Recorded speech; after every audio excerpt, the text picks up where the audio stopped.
Hello, I'm Laura Marshall. And I'm James Lowe, and this is Light Matters for May 14th, 2014. On this week's show, nanocrystal tags aid in pathogen detection, researchers probe graphene alternatives, a fiber sensor detects explosives, and I share some highlights from this year's SPIE DSS conference. Tunable nanocrystals could pave the way for screenings that identify thousands of target molecules simultaneously and detect multiple viruses within minutes. Researchers from Purdue University and Macquarie University use tunable luminescent nanocrystals as tags, applying them to high-speed scanning technology. In their study, the team attached unique tags to DNA strands of HIV, Ebola, hepatitis B, and HPV. Each was read accurately and distinguishable in suspension arrays at high speeds. With this method, time is spared as the need to grow a culture sample for testing is eliminated. Medical treatment can begin sooner and be better targeted. The researchers will begin similar testing within liquids, such as blood or urine. This has the potential for widespread biological use and clinical applications, as well as detection of pathogens in food or water. The researchers also plan to develop instrumentation that can measure the tags and explore how the new technology could benefit more healthcare and biodetection applications. The work is published in Nature Communications. Scientists have a new way to study the optical and electrical properties of 2D metals that could compete with graphene in semiconductor and other applications. Using ultrafast IR pulses, researchers at the Lawrence Berkeley National Laboratory observed strong nonlinear optical resonance along the edges of a single layer of molybdenum disulfide.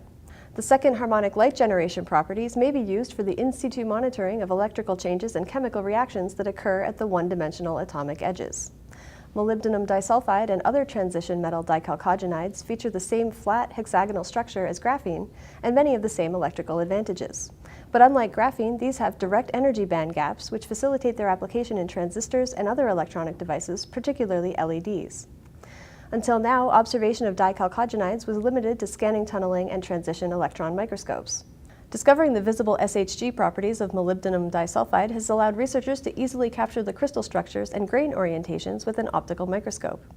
Transition metal dichalcogenides could also serve as catalysts for hydrogen evolution reaction in fuel cells, desulfurization, and other chemical reactions.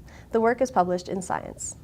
A small optical fiber sensor detects explosives in concentrations as low as 6.3 parts per million, which could mean big things in the fight against terrorism.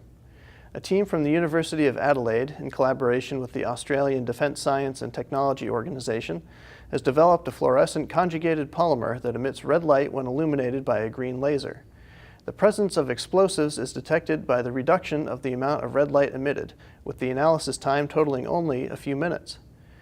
In the study, 3 holes were created in the core of optical fibers coated with a thin layer of polymer. Sample explosives were drawn through the fiber holes by capillary action, enabling the measurement of red light emitted. The small sample size requirement could also make the new fiber sensors a useful tool for forensics investigations that involve potential explosives. The research is published in Sensors and Actuators B, Chemical.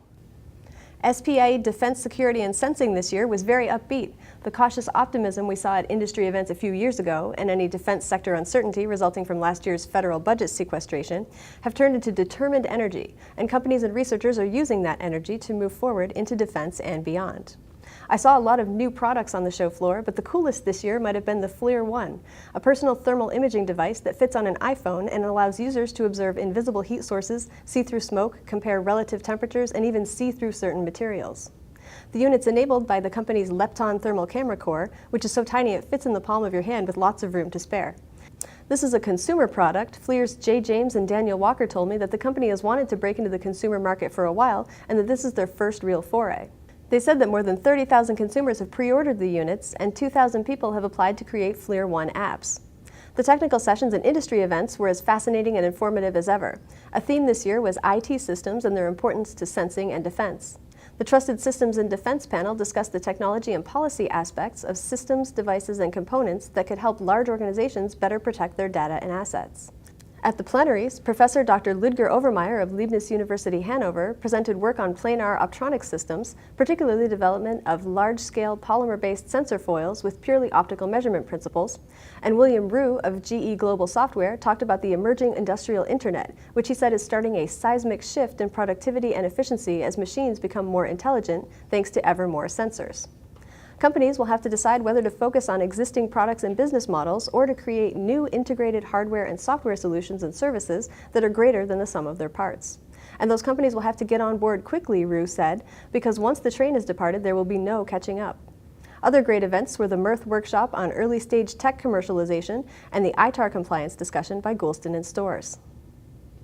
That's it for this edition of Light Matters. Email us with your questions or comments at lightmatters@photonics.com. Thanks for watching. We'll see you soon.